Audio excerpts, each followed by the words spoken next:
Hey everyone, welcome back to the Watch That Movie podcast where I talk about movies.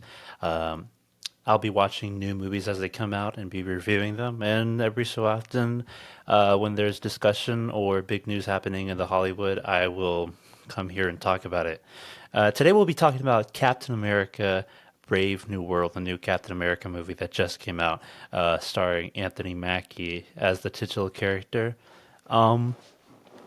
Off the bat, how we're going to get this started today is first we're going to go into non spoilers, and then eventually we'll get into spoiler territory, which I'll give a warning when that happens, so don't worry about that. Um, so, to start off, my thoughts on Captain America Brave New World, unfortunately, is as I expected. It's not good. Now, I wasn't completely bored, but it was um, just not well put together. For starters, the writing seems very all over the place. A lot of the stuff that they had laid out, there's some good pieces here and there, um, but it just off the once I saw at the end credits that there was five writers for it, it was not a good sign. Anytime you see more than like three or four writers, even more than two writers is like questionable, but five writers for one Hollywood movie, for any movie, regardless, five writers, that's crazy. That does not that should not happen. That means that there's no singular path of where this movie should be going, and that clearly shows here. Um, so um, basically, Captain America, Anthony Mackie, um, is no longer the Falcon. He is now Captain America. He's well suited into this role. He's doing missions here and there. Uh, when all of a sudden the now President Thunderbolt Ross, which is a character we've seen before, but Harrison Ford is now Thunderbolt Ross. For those of you who don't know what that character is, go back to the last time we saw him was Endgame? No, Black Widow. The very beginning of seeing Black Widow. But he has been the general. He's been like the government guy that the Avengers have been dealing with. You'll mainly remember him in Civil War. He was the one's like, here's the Sokovia Accords. You got to sign this, otherwise Avengers are not happening. And he was the guy in the hologram in Avengers Infinity War when he said, arrest them. And Rhodey was like, yeah, I'm not doing that. Um, that guy. And in The Incredible Hulk was the first time we saw him. Or was it Iron Man 2? He's an Incredible Hulk. That's like the main role he's in. Incredible Hulk at the very beginning of the MCU, and Civil War were his biggest inputs in that film.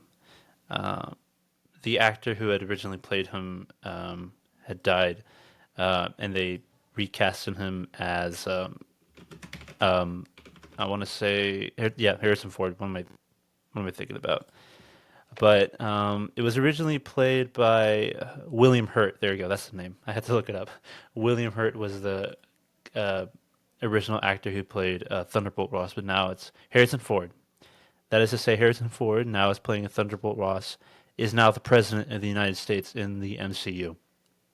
Just recently elected, and an invisible enemy comes from the shadows and is able to, uh, by a third party, attack the president. We see in the trailer, this is not really a spoiler, in the trailer we see Isaiah Bradley, which is a character we see, we were introduced in the show Captain America, sorry, Falcon and the Winter Soldier. It came out like 2, 3 years ago.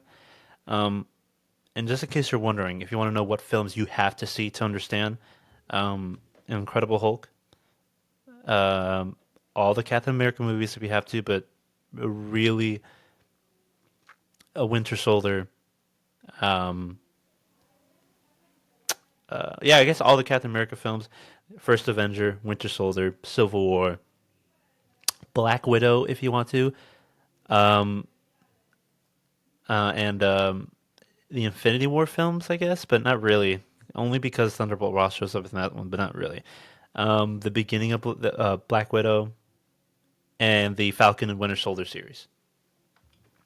If you want to, if you want to understand what's happening, and Eternals, because as you see in the trailers, the Celestial that came from the rose up from the earth, from the events that we see in Eternals, happened in that film.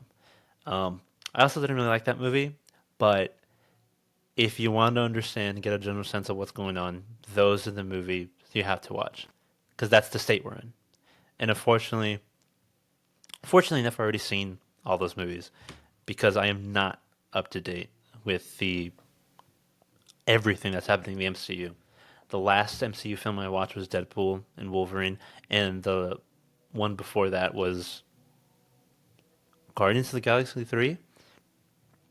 So it's been a while since I've been into the MCU. I'm not watching every show. I'm not watching every movie. I feel like the MCU no longer has my attention to where I can't just be putting it, watching every movie and show that comes out now. Um, and this is not a good, not even a good start. We're at the end. We're near the end of this phase of the MCU. So whatever happens before sticking the landing, not a good. They're already messing that up. So in this film, Thunderbolt Ross uh, is under threat by a new enemy, which I'll get into spoilers. Um, but yeah, this is just not well, not good. And I wasn't. It's not the worst thing in the world, but um, it's a sequel to a really old in terms of Marvel, a really old. If you know what I'm talking about, you know what I'm talking about already. But for those who haven't seen it yet, this is a sequel to a film that has to a storyline plot that we haven't seen of. So it's a really big 180. It's a big like, what? We're touching up on that this late in the game. I mean, I didn't hate the original project that this is touching on, but who asked for this? Especially when we want to see a movie about Captain America, especially Anthony Mackie, his character Sam Wilson, as Captain America, because that's something that I want to see. Because we got to see a glimpse of that at the end of his show, Falcon and the Winter Soldier, and I feel like now was a chance to really get into his groove. And he does do, his thing. He does get to fight bad guys, and eventually the Red Hulk. Again, that's in the trailer. But it really feels like he's overshadowed in his own film, which is odd and disappointing because I liked seeing Anthony Mackie excited for this movie, and I like seeing this meant a lot for him. This means a lot for him, and you can tell that in his interviews and his premiere tour. Um, but this is not, this is a no go for me. Um, I feel like the tension in the film ends too soon. I feel like the villains are not convincing enough and feel very shallow in terms of depth and writing. And the action is not good. It feels like a TV show. I saw that clip on Twitter when it came out. The one scene of Sam fighting that some grunt. Um, that was not well choreographed. I feel like the editing is not good when it comes to action. You really want to get a sense of the space. You want to know where the action is taking place. You want the punches to really kick. You want the kicks to really punch, if that makes any sense. You want to feel grit, especially when they said that this movie was supposed to be going back to like a feel of 70s political thriller. It didn't feel as tense as a 70s political thriller, nor did it feel like one in terms of action sense. Um, it kept cutting at weird moments, uh, and the fighting felt stiff. It just wasn't fluid enough. Especially, I understand that Steve Rogers is under super soldier serum and is able to move differently compared to his fights with the Winter Soldier and his fights with everyone else. But you can do like a lot more than that, especially when you have characters like Black Widow, and there's a lot of non superhero characters who don't have super abilities who can fight, move a lot faster. But that also goes to the editing and the direction. The direction neither was good. Did not lend a helping hand in this film because I don't understand the film grain that happened with it. I know that they were choosing that to suit the genre that it's in, but it's really a distractor. It's really a distraction. It does not help at all. The fights were not good. The two good fights in the film were some of the scenes, aerial scenes at the on Celestial Island, which is the where the big statue is in the middle of the ocean, the Celestial. Uh, that little fight there, and at the very end, and honestly, I think the Red Hulk could have been a good put to use in this film. Well, you could have because I'll explain. In this film, Sam grasps with the idea of him not being good enough to be Captain America because Steve Rogers was, better man, better fighter. He had the super soldier serum. So he's like, ah, man, I'm not super enough. Maybe this role is too big for me. Um, and I don't think I'll be able to live up to his name. Like, man, I'm just me. Like, I'm just a guy with wings and a shield. I don't know if I'll be good enough. And in this, he comes with that problem.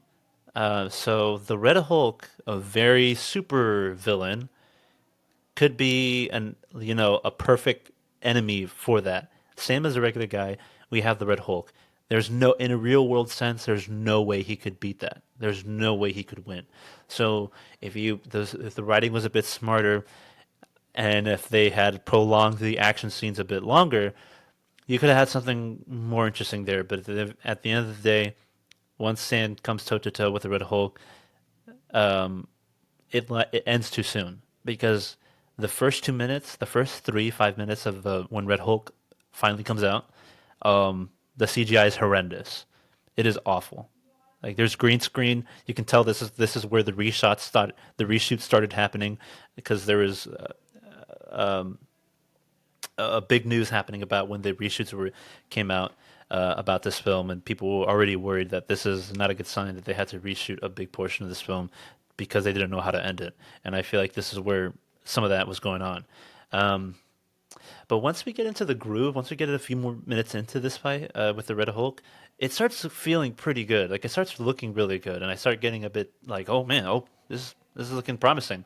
And then it ends, and it ends in a way that's starting to become a meme with Sam Wilson's Captain America. Very speechy, and I didn't like that. I feel like again, it's like, oh, he's Sam Wilson, Edgar. You just said he doesn't have the super soldier serum. There's no way he can take on the Red Hulk. I know that, but if you just wrote a smart way, if you just gave an ounce more attention to that, you could have written a way around that, and you could have had Sam fight that. Like there was a moment where Sam was like, he was fighting him. I'm like, he almost has him. Oh man, he's not gonna be able to make it. And then it ends in a way that just like, oh man, that ended too soon, and I did not want that to end. And the whole film could have been building to that. Not the entire thing, but you could have built to that, to Sam trying to prove to himself that I am Captain America. I may not be Steve Rogers, I may not be a guy with superpowers, but I am Captain America, and I will try my hardest to prove that. And again, he doesn't have to prove anything because we already kind of had this arc in the Falcon and Winter Soldier. So this film is kind of it should have came out a long time ago already, and you could have had the moments here and there that you see in Falcon and Winter Soldier. You could have had this in here, and you could have that film in there. So, again, he's overshadowed by this villain, the Red Hulk, and his plot line. Harrison Ford through his character arc in this film, and it's just not good. Also, uh, the actor who played who's the Falcon now in who he showed up in Falcon and Winter Soldier, but he's now he's now Captain America's sidekick. What's his name? Danny Ramirez as Joaquin Torres. There you go. He's the Falcon now. I I wasn't a fan of his character in the show, and I'm not really a fan of his character now. He feels like a guy who just gives out exposition, a guy who is just there to move the story along, and I don't like those kind of characters. He knows too much, and I feel like he's too like he's too cliche. Like they give him too many cliche lines. Um, and I feel like his good moments were in the last scenes of the film when he's like there's a hospital scene where it's a moment between him and Sam. And I'm like, man, this is like there's so many moments where the movie does something good. It's acknowledging that yes, this is something that we can do. This is something that's going on between these characters, but we're not going to explore it any more than this scene right here. And I'm like, well, that would have been the shot. That would have been it. That could have been the film. There was that moment between him, and that's the only moment where I really liked him as the Falcon, Joaquin Torres. Other than that, I didn't really care for his character. There was also another character in this film that I felt very out of place. The actress who played Shira Haas, yeah, that was the actress's name, who plays Sabra. She plays like the president's intelligence advisor or something like that, but she's like some uh, a Black Widow slash Israel agent or something like that. Um, that's a problematic character if you already know the stuff behind that. I feel like they cut out her scenes a lot because in the promotional poster she has on this super suit, and you see her wear it under like a jacket, but she doesn't do anything really. There is just a lot of you could have done a lot more, but basically this film goes through Harrison Ford trying to handle some global conflict that's about to arise because they're fighting over the resources over the celestial island. This statue apparently has valuable minerals that everyone wants, and that causes conflict between countries. And Harrison Ford has to handle that while his life is under threat, and while the image of him being president is like shaken because people already don't like the idea that this very gung ho, angry guy who shut down the Avengers is now president. And and he's under a lot of stress. He's under a lot of pressure. I liked Harrison Ford in this, but I feel like this was a role that he kind of wears a check. You know what I mean? Um, but he does a good job. He does a good job. Um, yeah, but this film. Oh yeah, one more thing before I get into spoilers. The character Isaiah Davis, Isaiah, what's his name? Yeah, Isaiah Bradley. There you go. The original, the first Captain America, the first super soldier, the character that were introduced in Falcon and the Winter Soldier. He could have been. He was the heart for a good moment of part of this film, and then he was put away. And I feel like he could have been a good point of tension, because he's the kickoff of this plot. You see him in prison. He's arrested because you do see in the trailers that he's the one that starts the instigation against Harrison Ford as president. And then Sam has to solve this mystery and help get Isaiah Bradley out of prison. Um, and I feel like there is a good repertoire between Isaiah's character, Sam, and Joaquin Torres. And then once Isaiah Bradley is now in danger of staying in prison, um, I did feel really bad. Like I felt like, man, I feel for this guy. I feel for these characters. And then he just stays in prison, and then the tension's kind of lost.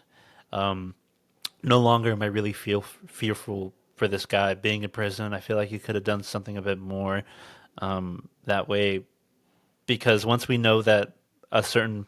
find out a bit more about what's going on, about who's really pulling the strings behind this entire operation, um, we don't longer that tension point is lost, and you could have used that a bit more. Um, I did like Isaiah Bradley's actor, really good, but again, everything in here, every every point, every tool that's used in this film is wasted and not used well, and that's just really disappointing. So, getting into spoilers real quick, just so I can talk about what um, the more intricate parts of this film. Um, Spoiler warning to those who haven't seen Captain America: Brave New World. If you haven't seen it yet, um, skip ahead to I'll put timestamps. Hopefully, you'll be able to use those in the video or in the podcast. Hopefully, they should be up. But go skip ahead. I won't be touching on the spoilers too long, but just giving you that warning now. All right, here you go. Um, This is a sequel to Incredible Hulk. If you haven't figured that out already, and that's what make overshadows Captain America. This is not really a Captain America film. This is an Incredible Hulk film, which is really distracting, and distracting for the fact that it's a really old film that we haven't seen in a long time, um, and that it's Harrison Ford's character Thunderbolt Ross is a character that we have touched on. So a lot of this is really weird. So and that's like the whiplash we get from introducing these characters again and this plot point. Willie Blake Nelson as sorry Tim as Willie Blake Willie Nelson not Willie Nelson Tim Blake Nelson as Samuel Stearns. He's the villain behind the film. We were introduced to his character in Incredible Hulk, and then he got some gamma blood. Gamma, he's infected with gamma radiation, and then his eyes open. That was the last tease post-credit scene that we saw in Incredible Hulk, and now he's back as a villain. Is brainwashing people. By the way, brainwashing. I don't think I'm starting to get tired of it. I was tired of it in Incredibles too, but the brainwashing gimmick to control people to do your bidding just is very cheap writing. You could have done a better way of doing that. But yeah, this entire whole thing with him, Samuel Stearns trying to manipulate Thunderbolt Ross to lose his temper because he's been secretly poisoning him with gamma radiation to turn him into the Red Hulk, not to kill him, not to do anything, just ruin his reputation because Ross had apparently had imprisoned Stearns and has been using his intelligence because he's now super smart now. He has a big brain and he looks like green. Basically, been using him and had promised him to release him, but now Stearns is having his revenge behind the scenes, mind controlling people, eventually almost starting a war because they're against war against they're having tensions between Japan, India, and another country I can't remember, but they all want to tap into the adamantium, which is the resource that they want from the celestial statue, the celestial being in the Indian Ocean. So that's what they want. And Stearns tries to, you know, create a war or almost a war between the United States and the other countries because they all want this valuable resource, adamantium. And it eventually is the plot kind of ends with there because once Sam stops this stops the attack between the Japanese forces and the American ships, it just kind of ends there. And then it's just really just Stearns just trying to get Thunderbolt Ross turning into the Red Hulk so he can just make his image look bad. But after once we get to there, it's like, where's the stakes really? Other than Thunderbolt Ross as Red Hulk, he wreaking havoc on DC, because that's not really a lot of tension that you can drive out of. Because yeah, we kind of care about Thunderbolt Ross, but not really enough to where we feel any danger to him or the people around him. Because we haven't really tied into emotion. Yeah, we feel a little bit bad because he's not in touch with his daughter. Um, but the tension was, for me, was Sam trying to get Isaiah Bradley out of prison. And, Thunderbolt Ross's life could possibly be in danger. But it's not, because Samuel Stern, as a villain, um, uh, says that I don't want to kill him. I just want to ruin his reputation. I want to make him look bad, which is already I'm like, oh well, I no longer care by the point Red Hulk comes out because you could have had you could have a ticking time clock on, like, oh, Isaiah Bradley, oh, he's in prison, he's like absolutely not in the wrong. We could prove his innocence. Maybe he's under threat of the death penalty or something like that. I don't know. You could have done something else, or like, or um, work your way around like, oh, countries are about to go to war. We had to find a way to stop this because we don't want the world to go to war. And by the way, I don't believe Japan would be so gung ho to start war against other countries, especially the United States. Doesn't make any sense. You gotta find a better country to fill those shoes. It just doesn't make any sense for Japan being, the one we're so up against throughout this conflict. But yeah, Samuel Stearns and this Incredible Hulk uh, sequel plot line I did not buy because it wasn't written well. Because the nothing else was keeping my attention because the actions weren't shot well. Action scenes weren't shot well. Um, yeah, just a lot of misses here. They wasted Giancarlo Esposito as I don't know, Sidewinder. Just a lot of wasted characters here, and a lot of cliches. A lot of just not good writing, not shot well. A very nothing burger, so to speak. Um, and it's really weird because if you saw the post credit scene, Samuel Stearns teases the others. You can protect this world, but you can't stop the others. I've seen it in my calculations. Very again, his calculations aren't very dumb way of writing him around to make him the smart guy, but he teases the multiverse. That's what most people tease about. But we already know that the multiverse is happening, and and then we have Sam saying that he wants to start the Avengers because that's also a thing that's discussed. Oh, should we bring up the Avengers again? Um, and I would say that like there's things to fix, but we're already at the almost at the end of the game here. I think uh, the next Avengers film, Doomsday, is already about to start production. So it's like where like you've introduced all these characters, and now you really like yeah, an Avengers film would be the place to introduce all these characters, but a lot of them have not had good starts. So I already don't care a lot about them. There's a lot of characters that I really don't care about. So I'm not really excited for the new Avengers film when I don't care about these characters, which is not a good job, especially when Sam Wilson as Captain America is supposed to be the leader of these next Avengers. So we're not off to a good start, nor are we off to a great end.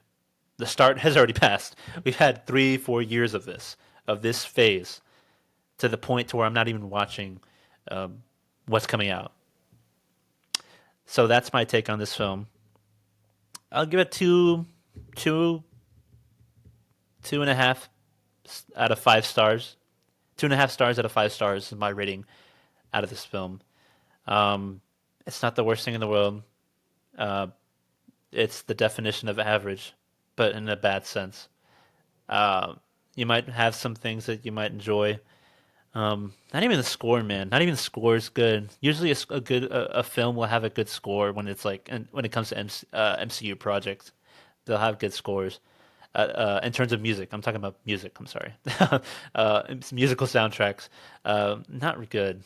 Man, there's just like nothing I can really say that's good about this film. Anthony Mackie, I liked it a lot, but that's pretty much it. And yeah, there's like cool moments. I mean, it is cool to see characters from Incredible Hulk, and it is cool seeing flashbacks from previous films. And it is cool that slight spoiler, skip ahead like 1 second, like 5 seconds. It's cool that we get to see Adamantium being a part of this universe now. But it's just really disappointing with such a important character as Captain America is not being focused on in this film. And when he is focused on, we're not really touching on what it means to be Captain America. I mean, they do mention Sam not being able to live up to the name. This could have been a film to dive further into that. Because again, if you say, "Well, we've already touched on the show," there you go, we have the problem. If that's not what we're focused on here, it has to be something else. And if it's something else, it apparently is a sequel to a film we've already seen before that we've forgotten about. So that's my take on this film. I wouldn't recommend this film. I feel like if you're really into the MCU game still, if you're still in for the ride, you might as well go watch it. If you like me and wondering, is this a MCU film that I should watch, even though it's been a while since I've seen a film? I saw Deadpool Wolverine. I haven't seen anything since. Should I watch it now? No. I wouldn't recommend you to watch this movie. But if you want to go form your own opinion, you feel free to do so. Let me know what you thought. If you already saw about the movie, I'll be reviewing films as they come out if they catch my interest. Um, but we'll see. Yeah, MCU is in a weird place right now. We're almost at the end. I saw the trailer for Fantastic Four. That looks pretty good. They teased like an IMAX teaser. Sometimes when they do the IMAX countdown, they'll like edit it in a way to make it exclusive to the film that you're watching. And for a second, I thought I was about to watch Fantastic Four because like 10, 9, 8, 7, 6, 5, Fantastic Four. And I'm like, oh, we're going to watch Fantastic Four? No, that's coming out in July or whenever it comes out. And I was fooled. Um, Superman, I'm actually excited for Superman. In terms of superhero films, this year looks promising. Other than this sneaker, I did not like this film. But that's my thoughts on the Captain America, Brave New World. Was disappointed. I mean, that's what I was expecting. But what did you think? Leave your comments in the video down below. Or if you're watching on Spotify, there is also Spotify comments. If you want to leave your thoughts in there, give this video a nice review. Give the video on YouTube a like if you want. Subscribe, follow. Look to more content coming out in the future. I don't know if I'll be reviewing any other films, but I will definitely be putting out a Oscar prediction episode later if you want to check that out. And then probably the week or two after that, I'll be posting an episode about my thoughts on the Oscars when they happen because I'm looking forward to that. But if you want to hear my thoughts about what do you think about the 10 films that are nominated or the whatever films are nominated for Best Picture, because I'm gonna do the homework to watch all the films that are nominated for Best Picture. I'll do that. You hear my short review for each and which films I want to win and which films I think will win. So we see what happens. But if you don't care about the Oscars, I mean, that's your thing. I care about the Oscars. I'm one of the few people that still watch the Oscars and really get into the stuff that goes on there. So check that out on the next episode or in the episodes to come on the Watch That Movie podcast or the Watch That Movie podcast show.